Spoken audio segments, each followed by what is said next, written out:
Assalamualaikum warahmatullahi wabarakatuh. Anak-anakku semua, berjumpa lagi dengan Bapak Pak Kusmawan pada mata pelajaran Ekonomi kelas 10, Ilmu-ilmu Sosial. Pada sesi ini kita akan masih tetap membahas atau melanjutkan tentang materi tentang lembaga jasa keuangan, khususnya tentang bank. Tapi sebelum lebih jauh, Bapak akan mereview dulu, melakukan apersepsi atas materi-materi yang telah kita pelajari di pertemuan sebelumnya, gitu ya. Nah, kita berbicara tentang bank itu di minggu kemarin kita atau Bapak sudah menjelaskan bahwa berdasarkan jenisnya, bank itu terbagi dua. Pertama, ya, berdasarkan kelembagaannya. Berdasarkan kelembagaannya ini terdiri dari dua bagian. Pertama bank umum, kedua adalah bank perkreditan rakyat. Ya, seperti itu. Nah, bank umum ini terdiri dari bank umum konvensional dan bank umum syariah. Gitu. Lalu kemudian ada si bank umum konvensional ini ada unit usaha syariah. Nah, selanjutnya di BPR ini ada BPR konvensional, ada BPR syariah. Mengenai yang syariah-syariah ini nanti Bapak akan jelaskan pada sesi tertentu ya, mungkin sesi-sesi berikutnya secara lebih detail supaya bisa kita pahami baik-baik ya, seperti itu. Nah, berdasarkan jenis kepemilikannya, itu ada Bank Persero, gitu ya. Ya ini Bank Persero ini dominan dimiliki modalnya oleh negara. Lalu kemudian di Bank Swasta Nasional, Bank Pembangunan Daerah, kalian pernah mendengar Bank Pembangunan BJB Jabar Banten. Nah, itu adalah contoh dari Bank Pembangunan Daerah. Ada bank campuran, lalu kemudian bank asing. Nah, pada pertemuan kali ini Bapak akan menjelaskan tentang produk-produk dari lembaga keuangan atau disebut dengan produk layanan bank. Nah, sebelum lebih jauh lagi, Bapak ingin menegaskan kepada kalian bahwa gitu ya, sebenarnya produk dan layanan bank ini berhubungan dengan fungsi dari bank itu sendiri. Kalian ingat ada dua fungsi bank itu. Pertama adalah menghimpun dana atau menarik dana dari masyarakat, dan yang kedua adalah menyalurkan. Seperti itu, menyalurkan dana kepada masyarakat. Seperti itu sebenarnya.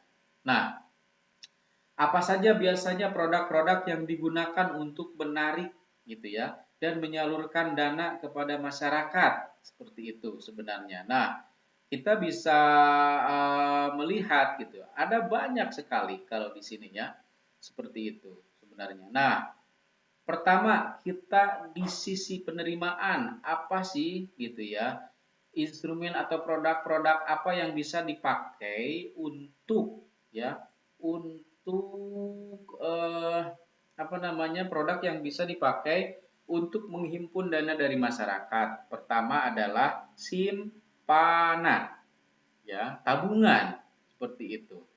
Nah, selain tabungan ada juga yang namanya sertifikat deposito, ya. Ada deposito berjangka dan giro, atau ya itu semua disebut dengan produk simpanan. Nah, tadi Bapak ngomong ada yang namanya giro. Pak, apa bedanya tabungan dengan giro? Kalau tabungan itu gitu ya, simpanan yang penarikannya hanya dapat dilakukan menurut syarat-syarat tertentu yang tidak atau yang disepakati. Contohnya kalau Bapak misalkan mengambil tabungan, syaratnya itu gitu ya harus membawa buku tabungan dan membawa identitas. Dan itu bisa diambil sewaktu-waktu. Seperti itu sebenarnya. Nah, itu. Nah, lalu kemudian giro itu simpanan yang penarikannya dapat dilakukan setiap saat dengan menggunakan cek, biliet giro, sarana perintah pembayaran lainnya, dan atau pemindah bukuan. Seperti itu sebenarnya. Nah, Bapak akan mencoba menjelaskan lebih jauh lagi. Pak, bagaimana pengambilan tabungan atau pengambilan simpanan dan menggunakan cek? Kalian kan mungkin di antara kalian atau mungkin orang tua kalian pernah ada yang lihat tuh kalau di TV-TV itu, di film-film biasanya ada konglomerat gitu ya. Biasanya dia bawa buku kecil. segede kwitansi atau segede gini lah ya, soalnya seperti itu. Lalu dia kelihatan tanda tangan, ini bawa cairkan. Nah itu adalah salah satu cek. Cek itu sebenarnya adalah alat untuk menarik, ya, alat untuk menarik dana yang ada di masyarakat seperti itu. Dilihat giro juga hampir sama sebenarnya seperti itu ya. Nanti kalian bisa belajar lebih dalam lagi. Gitu. Nah, tapi kalian harus tahu bahwa saat yang ditulis kayak gini, cek itu sebenarnya dia terdiri dari, kalau di sini sih ada apa namanya, ada 3 jenis cek. Satu, cek atas nama gitu ya sebenarnya.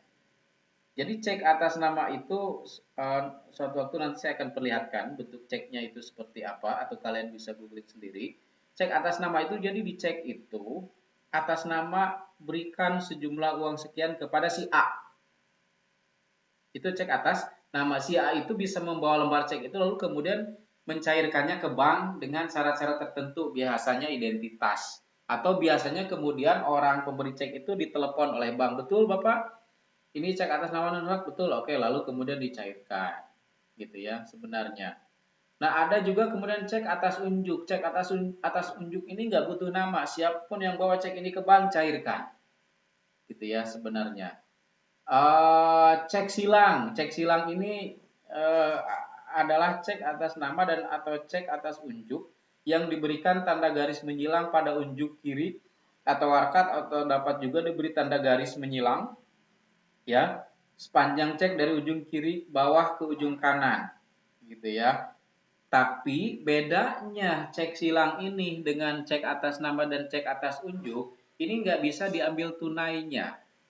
Ya, cek ini hanya bisa kemudian dia sifatnya diisikan ke buku tabungan kita atau kemudian ke rekening, kita nggak bisa gitu ya, nggak bisa langsung kita ambil dari teller sekian juta, nggak bisa. Kita duitnya akan masuk ke rekening kita, nanti kemudian kita yang akan menarik uangnya seperti itu. Ada juga kemudian deposito. Deposito itu biasanya deposito berjangka.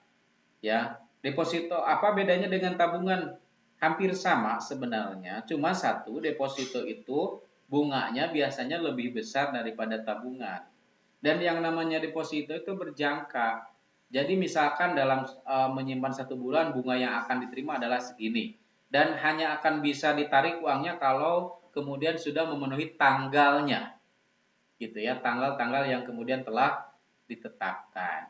Nah, selain menghimpun dan menyalurkan, ada juga beberapa jasa yang disediakan oleh bank, gitu ya. Satu, jasa transfer. Kalau kalian nih biasanya mau ngirim uang gitu ya ke saudara kita, atau biasanya misalkan ada di antara kerabat kalian atau bahkan mungkin ibu kalian yang berada di Saudi atau jadi TKW, dia mau ngasih uang ke kita, ngirim uang, caranya adalah pakai transfer seperti itu sebenarnya. Nah, transfer itu ada biayanya gitu, nggak gratis gitu. Ada berapa biasa disebut biaya administrasi atau apa, itu masuk ke bank seperti itu. Ada yang namanya safe deposit bank. Jadi gini, safe deposit bank itu misalkan kalian punya barang berharga, kalian punya berlian 1 kilo, wah kayaknya ini nggak aman kalau disimpan di rumah. Lalu kemudian kalian mau simpan di bank. Jadi bisa kalian disimpan di bank. Ke bank itu kalian nyewa 1 kotak, ya, 1 kotak penyimpanan. Kotak penyimpanan itu disebut dengan safe deposit box. Biasanya ya saya nggak tahu biayanya, mungkin tergantung banknya ya. Seperti itu sebenarnya. Bank garansi adalah jaminan pembayaran yang diberikan kepada pihak penerima jaminan apabila pihak yang dijamin tidak memenuhi kewajiban. Ya ini mah garansi, kalau dia gagal ambil aja, kayak gitulah sebenarnya. Borak apa ya ininya kalau dalam bahasa kita.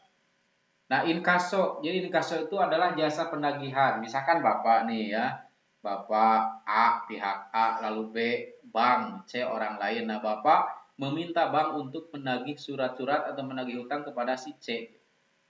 Tapi oleh bank, itu yang disebut dengan inkaso atau jasa penagihan. Gitu ya. Ada yang kelima adalah clearing gitu sebenarnya. Clearing itu berasal dari kata clear, membersihkan. Nah, membersihkan itu Jadi gini, kalian harus paham bahwa yang menghutang itu bukan hanya orang dengan orang, gitu. Tapi bank antara bank yang satu dengan bank yang lain itu bisa jadi terjadi utang piutang sebenarnya. Nah, bagaimana diselesaikannya? Itu diselesaikan melalui yang namanya proses clearing antar bank. Sebenarnya clearing antar bank itu adalah pembayaran hutang piutang antara bank yang satu dengan bank yang lain.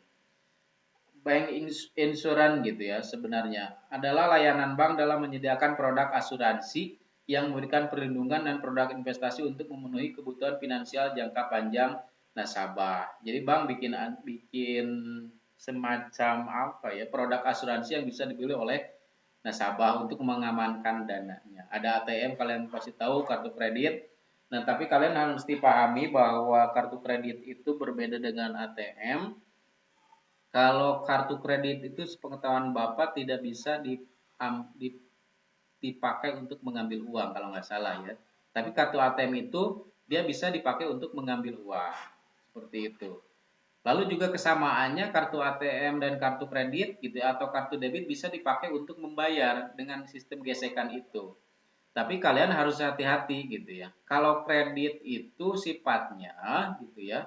Kalau debit itu misalnya begini, kita di rekening kita nih ada 10 juta. Kita mau belanja. Nah, kita belanja itu nggak bisa lebih dari 10 juta. Kalau kartu kredit itu tidak harus mengacu pada jumlah tabungan yang kalian miliki. Walaupun kalian tabungan kecil, tapi ketika kapasitas kartu kreditnya misalkan bisa transaksi 10 juta, kalian bisa ngambil 10 juta.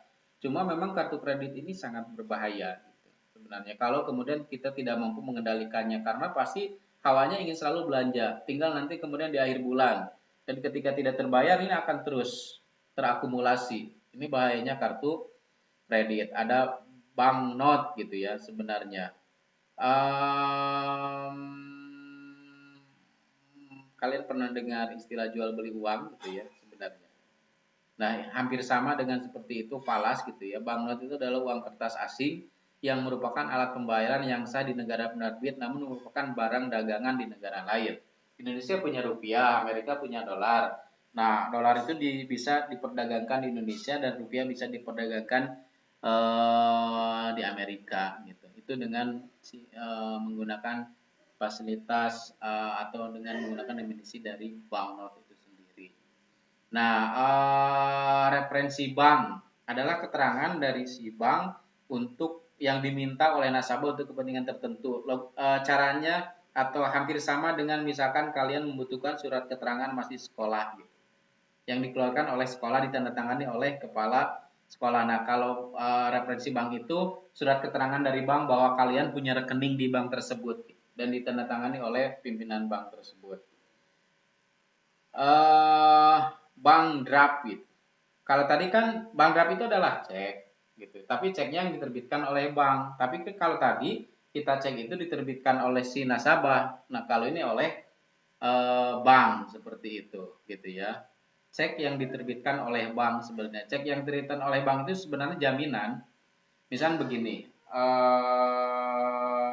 Bapak itu mau melakukan penjualan kepada sesuatu pihak gitu, sebenarnya. Nah, si satu pihak itu bisa meminta bank draft gitu, sebenarnya bahwa dia sebenarnya punya uang di bank tersebut. Nah, ini untuk menghindari penipuan.